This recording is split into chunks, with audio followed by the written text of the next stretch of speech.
السلام علیکم ورحمۃ اللہ وبرکاتہ۔ اعوذ باللہ السمیع العلیم من الشیطان الرجیم من حمزہ ونفخہ ونفثہ۔ بسم اللہ الرحمن الرحیم۔ کذبت عاد المرسلین اذ قال لهم اخوهم ہود الا تتقون انی لکم رسول امین فاتقوا اللہ واطیعون وما اسألكم علیہ من اجر ان اجری الا علی رب العالمین اتبنون بكل ريع آیۃ تعبثون وتتخذون مصانع لعلکم تخلدون واذا بطشتم بطشتم جبارین فاتقوا اللہ واطیعون۔ قوم عاد نے بھی رسولوں کو جھٹلایا تھا، جبکہ ان کے بھائی ہود نے انہیں کہا تھا کہ کیا تم اللہ سے ڈرتے نہیں؟ میں تمہارے لیے امانت دار رسول ہوں، یقیناً اللہ سے ڈرو اور میری اطاعت کرو۔ میں تم سے اس تبلیغ کا کوئی صلہ اور بدلہ نہیں مانگتا، میرا اصل اجر تو اللہ رب العالمین کے ذمے ہے۔ یہ کیا بات ہے کہ تم ہر جگہ بلند اور بے فائدہ عمارتیں یادگار کے طور پر تعمیر کر ڈالتے ہو، اور عمارتیں بھی اتنی شاندار بناتے ہو کہ شاید تم ہمیشہ ان میں رہو گے، اور جب کسی پر ہاتھ ڈالتے ہو تو جبار بن کر ڈالتے ہو، لہٰذا اللہ تبارک و تعالیٰ سے ڈرو اور میرا حکم مانو۔ محترم سامعین کرام، سورۃ الشعراء سورہ نمبر 26 اور اسی سورت سے آیت نمبر 123 سے لے کر کے 131 تک، یعنی 123 نمبر کی آیت کریمہ سے لے کر کے 131، یہ چند آیات ابھی آپ کے سامنے تلاوت کی گئی۔ بفضل اللہ، بعون اللہ، بتوفیق اللہ، آیتوں کا ترجمہ بھی آپ تمام کی خدمت میں پیش کیا گیا۔ سامعین کرام، جیسا کہ اس سے پہلے اس صورت کریمہ کے آغاز میں ہم نے یہ بتلایا تھا کہ اس صورت کریمہ میں اللہ تبارک و تعالیٰ نے مختلف قوموں کا ذکر کیا ہے، جن قوموں کے درمیان اللہ تبارک و تعالیٰ نے اپنے رسولوں کو بھیجا، اور رسولوں نے جب ان کے سامنے اللہ تبارک و تعالیٰ کے حکم اور پیغام کو سنایا، توحید کی تعلیم دی، شرک سے روکا، معاشرے کی مختلف برائیوں کی نشاندہی کرتے ہوئے ان سے روکنے کی کوشش کی، تو قوم کے لوگ ریورس ہو گئے، رونگ ہو گئے، اور نبی کے خلاف ہی اپنی جد و جہد کو شروع کر دیا، جس کی وجہ سے اللہ تبارک و تعالیٰ نے اس قوم کو اس صفحہ ہستی سے کمپلیٹلی مٹا دیا۔ محترم سامعین کرام، ہم آپ کو بتلا دیں کہ یہ ساری کی ساری باتیں اللہ کے رسول صلی اللہ علیہ وسلم پر اس زمانے میں نازل ہو رہی تھی جس زمانے میں مشرکین مکہ نے بھی بالکل وہی رویہ اختیار کر رکھا تھا۔ نبی کریم صلی اللہ علیہ وسلم نے ان کے درمیان توحید کی تعلیم دی، ان لوگوں کو شرک سے روکا، ان لوگوں کے درمیان جو برائیاں تھیں ان برائیوں کے اوپر اللہ کے رسول صلی اللہ علیہ وسلم نے قدغن لگانے کی کوشش کی، روک کرنے کی کوشش کی، تو مشرکین مکہ بھی نبی کریم صلی اللہ علیہ وسلم کے خلاف ہو گئے۔ انہوں نے اپنی جارحیت اور اپنے آفینس کو نبی کریم صلی اللہ علیہ وسلم کے لیے کھول دیا، اور نبی صلی اللہ علیہ وسلم اور مسلمانوں کو ہر اعتبار سے ستاتے ہوئے ان کو اس روئے زمین سے ختم کرنے کی کوشش کی، تو اللہ تبارک و تعالیٰ نے مشرکین مکہ کو سمجھانے کی غرض سے ان آیتوں کو نازل فرمایا۔ اس سے پہلے ہم نے آپ کے سامنے چند قوموں کا ذکر کیا، مثال کے طور پر فرعون کا ذکر آیا، ابراہیم علیہ السلام کی قوم کا ذکر آیا، نوح علیہ السلام اور ان کی قوم کا ذکر آیا، اور ابھی یہاں پر اللہ تبارک و تعالیٰ نے سیدنا ہود علیہ السلام اور ان کی قوم عاد، اس کے بارے میں ذکر فرمایا ہے۔ ہم آپ کو بتلا دیں کہ یہ قوم عاد وہی قوم ہے کہ سیدنا نوح علیہ السلام کی قوم کے بعد جن لوگوں نے اس روئے زمین پر بہت زیادہ ناموری اور سربلندی حاصل کی، ان میں سب سے پہلا نام قوم عاد کا آتا ہے۔ ان کو عاد اولا کہا جاتا ہے۔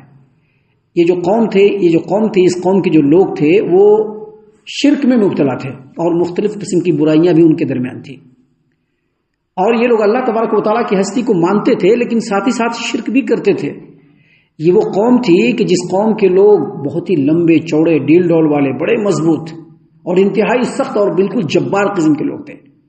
یہ وہ قوم تھی کہ جن کی طرف اللہ تبارک و تعالیٰ نے سیدنا ہود علیہ السلام کو رسول بنا کر کے بھیجا، اور اس قوم کے عروج کا جو زمانہ ہے وہ سیدنا عیسیٰ علیہ السلام کی سے 2500 سال پہلے، یعنی قبل مسیح 2500 سال قبل مسیح ان لوگوں کے عروج کا زمانہ۔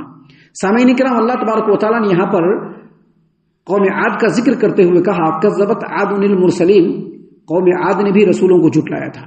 حالانکہ ابھی بتلایا میں نے کہ قوم عاد وہ قوم ہے جن کی طرف اللہ تبارک و تعالیٰ نے سیدنا ہود علیہ السلام کو رسول بنا کر کے بھیجا، اور صرف ایک ہی رسول ہے، لیکن کہا کہ رسولوں کو جھٹلایا، اس کا مطلب یہ ہے کہ جو بھی قوم اگر ایک رسول کو مانے گی اور باقی رسولوں کو جھٹلائے گی، یا کسی ایک رسول کو بھی اگر جھٹلا دیا تو وہ قوم تمام رسولوں کو جھٹلانے والی. اسی لیے اللہ تبارک و تعالیٰ نے یہاں پر فرمایا کذبت عاد المرسلین، قوم عاد نے بھی رسولوں کو جھٹلایا. اذ قال لهم اخوهم ہود الا تتقون، جب ان کے بھائی ہود علیہ الصلوۃ والسلام نے ان سے کہا تھا کہ کیا تم اللہ سے ڈرتے نہیں، یعنی شرک کر رہے ہو، کفر کر رہے ہو، مختلف قسم کی بیماریوں اور برائیوں میں مبتلا ہو، تم لوگ مختلف قسم کے برے کام انجام دے رہے ہو، کیا تم لوگ اللہ سے ڈرتے نہیں؟ انی لکم رسول امین، میں تم لوگوں کے پاس امانت دار رسول بنا کر کے بھیجا گیا ہوں. مطلب جو اللہ تبارک و تعالیٰ کا پیغام اور کلام اور اللہ کے احکام آئیں گے ان کو بغیر کمی بیشی کے تم تک پہنچاؤں گا. فاتقوا اللہ واطیعون، لہذا تم لوگ اللہ تبارک و تعالیٰ سے ڈرو اور میری اطاعت و فرما برداری کرو. سامعین کرام ایک بات یاد رکھیے، صرف اللہ کو مان لینا، اللہ سے ڈر جانا یہ کافی نہیں ہے. کسی بھی قوم کے لیے ضروری ہے کہ اللہ کو ماننا ہے، اللہ سے ڈرنا ہے، اللہ کے حکموں کو ماننا ہے، ساتھ ہی ساتھ جس رسول کو بھیجا گیا ہے ان کی اطاعت کرنی ہے. اگر ان کی اطاعت نہیں ہوگی، ہم رسول کو مانیں گے لیکن کموا وہی کریں گے جو دوسرے لوگوں کا ہے، تو پھر رسول کی اطاعت نہیں. اسی لیے آپ دیکھیں گے کہ جس نبی کا بھی ذکر ہوا اس نبی نے اپنی قوم کو کہا فاتقوا اللہ، اللہ سے ڈرو. کیا مطلب؟ جو اللہ نے حکم نازل کیا ہے اس پر عمل کرو، اور جن چیزوں سے اللہ تبارک و تعالیٰ نے روکا ہے اس سے رکو. فاطیعون، اور میری اطاعت کرو. یعنی نبی کی اطاعت ضروری ہے، لازم ہے اور واجب ہے. جو آدمی نبی کی اطاعت اور اتباع نہیں کرے گا وہ آدمی اللہ تبارک و تعالیٰ کا بھی انکار کرنے والا ہے. اس کے بعد سیدنا ہود علیہ السلام نے کہا وما اسألکم علیہ من اجر، اور جو دعوت اور تبلیغ میں تمہارے سامنے پیش کر رہا ہوں اس کا میں تم لوگوں سے کوئی صلہ نہیں مانگتا ہوں کہ اس کا بدلہ دے دو. ان اجری الا علی رب العالمین، بے شک میرا اجر اور میرا صلہ تو اللہ رب العالمین کے ذمے ہے. ان تمام باتوں کو بیان کرنے کے بعد سیدنا ہود علیہ السلام نے اپنی قوم کے لوگوں کو کہا، کیا کہا؟ اتبنون بکل ریع آیۃ تعبثون، یہ کیا بات ہے کہ تم لوگ ہر جگہ بلند و بالا اور یادگار عمارتوں کو بے فائدہ تعمیر کرتے ہو، آخر یہ کیا بات ہے؟ وَتَتَّخِذُونَ مَصَانِعَ لَعَلَّكُمْ تَخْلُدُونَ، اور محل اور بنگلے تم لوگ اتنے شاندار بناتے ہو کہ شاید تم ان میں ہمیشہ ہمیشہ رہو گے. وَإِذَا بَطَشْتُمْ بَطَشْتُمْ جَبَّارِينَ، اور جب کسی پر ہاتھ ڈالتے ہو تو جبار بن کر کے ہاتھ ڈالتے ہو. یہاں پر جو آیتیں ہم نے ابھی آپ کے سامنے پڑھی اور اس کا ترجمہ پیش کیا، اس میں اللہ تبارک و تعالیٰ نے یہ بتلایا ہے کہ سیدنا ہود علیہ السلام نے اپنی قوم کے لوگوں کے 3 برائیوں کو بتلایا، 3 ایسے کام جو اللہ کی نظر میں ناپسندیدہ، انتہائی مکروہ اور منکر تھے، ان کا تذکرہ کیا. ان میں سے 2 کام جو ہے وہ کنسٹرکشن سے ریلیٹڈ ہیں اور 1 کام جو ہے وہ ان کے اخلاق سے ریلیٹڈ ہے. دیکھیے یہ جو قوم ہود تھی، جن کو قوم عاد کہا جاتا ہے، ہود علیہ السلام کی قوم، ان کی ایک صفت تھی کہ اللہ تبارک و تعالیٰ نے ان کو بڑا لمبا چوڑا بنایا تھا، ڈیل ڈول والا بنایا تھا، بڑی ہی عقل و ہنر والا بنایا تھا. یہ لوگ عمارتیں بڑی زبردست تعمیر کرتے تھے. تو یہ لوگ کرتے کیا تھے کہ جہاں پر بھی خالی جگہ بلند بالا مقام دکھتا وہاں پر یہ لوگ یادگار کے طور پر کوئی عمارت بنا دیتے تھے بے فائدہ. مثال کے طور پر کوئی اپنا مقبرہ بنا دیتا تھا اپنی یادگار میں، کوئی بہت بڑا مینار بنا دیتا تھا جیسے قطب مینار بنایا ہوا ہے، معلوم ہے آپ کو، یا اسی طرح سے کوئی اپنا جو ہے کوئی بارہ دری بنا دیتا تھا. جیسے آج کے ڈیٹ میں احرام مصر ایک جگہ ہے، وہاں پہ اس طرح کی عمارت بنائی گئی. یا پھر ہمارے ہاں ایک بادشاہ نے جو ہے وہ مقبرہ تاج محل بنایا. یہ وہ عمارتیں ہیں جن کا عملی طور پر کوئی فائدہ نہیں ہے. یہ ایسی عمارتیں ہیں جن کا عملی طور پر کوئی فائدہ نہیں ہے. ان عمارتوں کی کوئی ضرورت نہیں ہے، لیکن اس طرح کی عمارتیں اس قوم کے لوگوں نے بنایا. اور اس طرح کی جو عمارتیں بنائی جاتی ہیں جیسے مقبرہ تاج محل ہے یا وکٹوریا ٹاور ہے یا اس طرح کی جو چیز ہے، ان کا عملی تو کوئی فائدہ نہیں ہے، لیکن بنانے والے نے جو بنایا اس لیے بنایا کہ ان کی ناموری ہو، نمود و نمائش ہو، لوگ دیکھیں کہ ہاں فلاں بادشاہ نے، فلاں بڑے صاحب نے یہ والا بنا دیا. ویسے ہی اس قوم کے لوگوں کے اندر بھی یہ کیفیت تھی کہ یہ لوگ جہاں تہاں جس طرح کی بلند بالا عمارتیں بنا دیتے تھے.